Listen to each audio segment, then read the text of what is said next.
قرآن اسلامی مذہب کا ایک امپورٹنٹ حصہ ہے، جہاں آپ کو پتہ بھی نہیں ہوگا کہ یہ کتاب جو آپ کے گھروں میں رکھی ہوئی ہے، اس میں نہ جانے کتنے راز چھپے ہوئے ہیں۔ آج کی اس ویڈیو کو اینڈ تک لازمی دیکھیے گا۔ اس ویڈیو میں آپ کو ایسی باتیں سننے کو ملیں گی جو آپ نے کبھی نہیں سنی ہوں گی۔ مکہ کے نزدیک ایک پہاڑ ہے جسے ماؤنٹ ہیرا کہا جاتا ہے۔ اس جگہ پر اللہ کے آخری نبی محمد صلی اللہ علیہ وآلہ وسلم کی اللہ کے پیارے فرشتے حضرت جبرائیل علیہ السلام سے پہلی ملاقات ہوئی، جہاں نبی پاک کو اللہ کی طرف سے پہلا میسج ملا، جو کہ سورہ العلاق کی پہلی آیتیں تھیں۔ اس دن کے بعد حضرت جبرائیل آتے رہے اور اللہ کا پیغام آپ تک پہنچاتے رہے۔ نبی پاک نے اللہ کا پیغام لوگوں تک پہنچایا اور بہت سارے لوگ مسلمان ہوتے گئے۔ جیسے ہی کوئی پیغام اللہ کی طرف سے آتا تو نبی پاک اسے اپنے صحابہ کرام کو بتاتے۔ نبی پاک کے صحابی جیسے ہی اس پیغام کو سنتے تو اسے فوراً ہی یاد کر لیتے، یا پھر پتھروں یا پھر کھجوروں کے پتوں پر لکھ لیا کرتے تھے۔ یہ سلسلہ 23 سالوں تک چلتا رہا۔ آخر پھر 63 سال کی عمر میں نبی کریم صلی اللہ علیہ وآلہ وسلم کی وفات ہو گئی۔ ہمارے پیارے نبی پاک کے اس دنیا سے جانے کے بعد حضرت ابو بکر، جو کہ نبی پاک کے ساتھی اور سسر تھے اور اسلام کے پہلے خلیفہ بھی بنے، نبی پاک صلی اللہ علیہ وآلہ وسلم کے دور میں قرآن کتاب کی شکل میں نہیں آیا تھا۔ اس وقت قرآن لوگوں کے دلوں میں تھا۔ پتھروں اور درختوں کے پتوں پر قرآن کی آیتیں لکھی ہوئی ہوتی تھیں۔ جب حضرت ابو بکر کا دور آیا تو اس وقت یمامہ کی جنگ ہوئی۔ یہ جنگ حضرت ابو بکر اور مسلمہ کذاب، جو خود کو نبی کہتا تھا، ان کے درمیان ہوئی۔ جب یہ جنگ ہوئی تو 70 ایسے مسلمان شہید ہو گئے جن کو قرآن یاد تھا، جن میں ایک صحابی ابو حذیفہ تھے، جن پر نبی کریم قرآن کو لے کر بہت زیادہ اعتبار کیا کرتے تھے۔ تو ان صحابیوں کی شہادت کے بعد حضرت عمر نے حضرت ابو بکر کو ساری آیاتوں کو ایک کتاب کی صورت میں اکٹھا کرنے کا حکم دیا، اور اس کام کی ذمہ داری حضرت زید بن ثابت کو دے دی گئی۔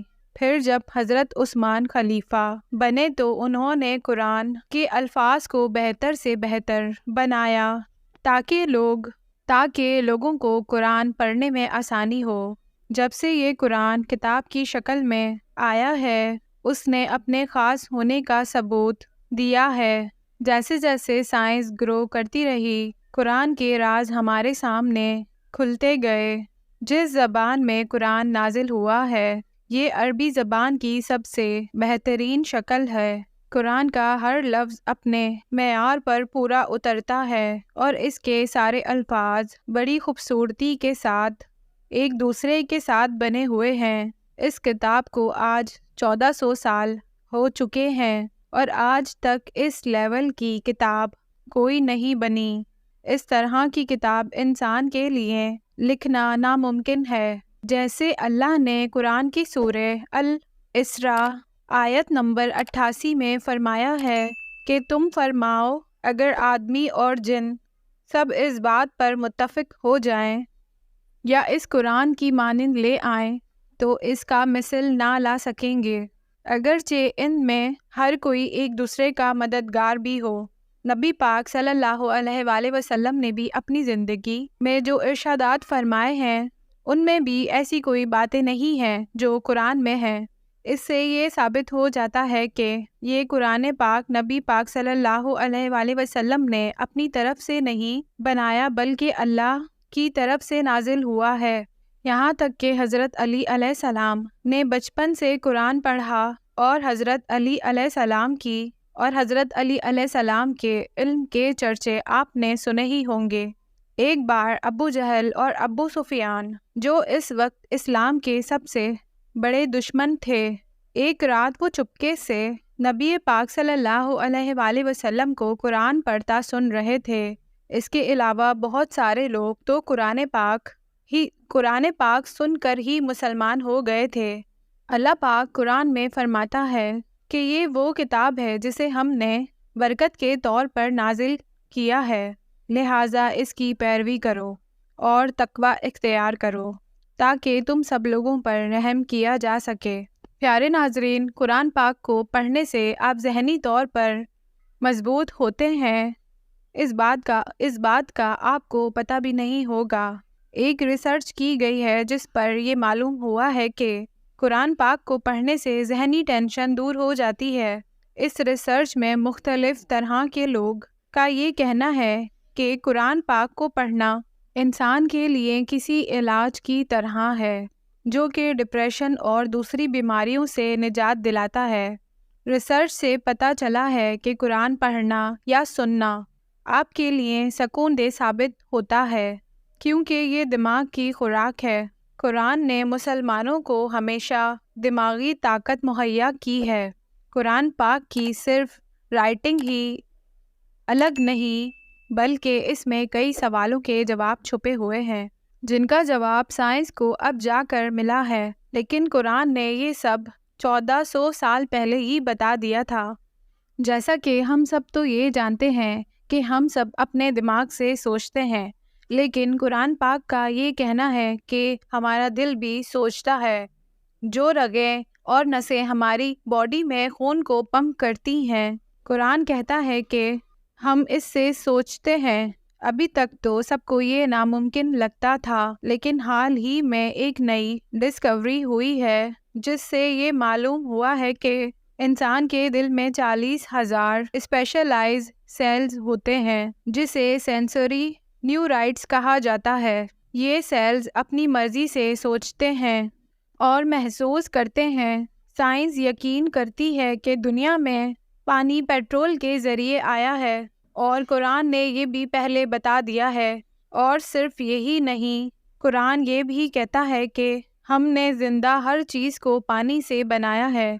اب سائنس کو یہ پتہ چلا ہے کہ اور سائنس نے یہ بھی دعویٰ کیا ہے کہ ہمارے پلینٹ کے ارد گرد لیئرز ہیں جو کہ اسے پروٹیکٹ کرتی ہیں، لیکن قرآن نے اسے 1400 سال پہلے ہی بتا دیا ہے۔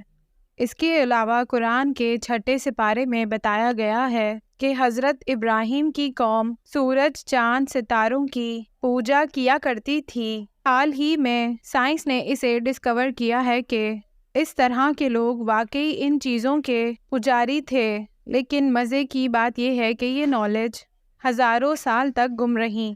سائنس نے ڈسکور کیا ہے کہ جب انسان جھوٹ بولتا ہے تو آنکھوں سے پہچانا جا سکتا ہے، لیکن قرآن میں اس بات کا ذکر 1400 سال پہلے ہی بتا دیا تھا۔ قرآن پاک میں یوں فرمایا گیا ہے، اگر وہ باز نہ آیا تو ضرور ہم پیشانی کے بال پکڑ کر کھینچیں گے، وہ پیشانی جو جھوٹی خطا کار ہے۔ پیارے ناظرین، لیکن جب انسان جھوٹ بولتا ہے اس کی آنکھوں کے پیپلز ڈیولوٹ ہوتے ہیں، یعنی کہ آپ انسانوں کی آنکھوں کو دیکھ کر پتہ چلا سکتے ہیں کہ وہ جھوٹ بول رہا ہے یا سچ۔ یہی اللہ پاک قرآن میں ارشاد فرماتے ہیں، اللہ پاک آنکھوں کی خیانت کو جانتا ہے اور اسے بھی جو سینے میں چھپاتے ہیں۔ پیارے ناظرین، قرآن کو سمجھ کر پڑھنا بہت ضروری ہے۔ پیارے ناظرین، قرآن ایک ایسی کتاب ہے جسے پڑھ کر ہم اپنی زندگی اور آخرت کو سنوار سکتے ہیں۔ یہ تھے چند احکامات۔ اس طرح کی اور بھی اسلامی ویڈیوز اور نالج والی ویڈیوز دیکھنے کے لیے ہمارے چینل کو سبسکرائب کیجیے اور اپنے پیاروں کا بہت سارا خیال رکھیے۔ اللہ حافظ دوستو۔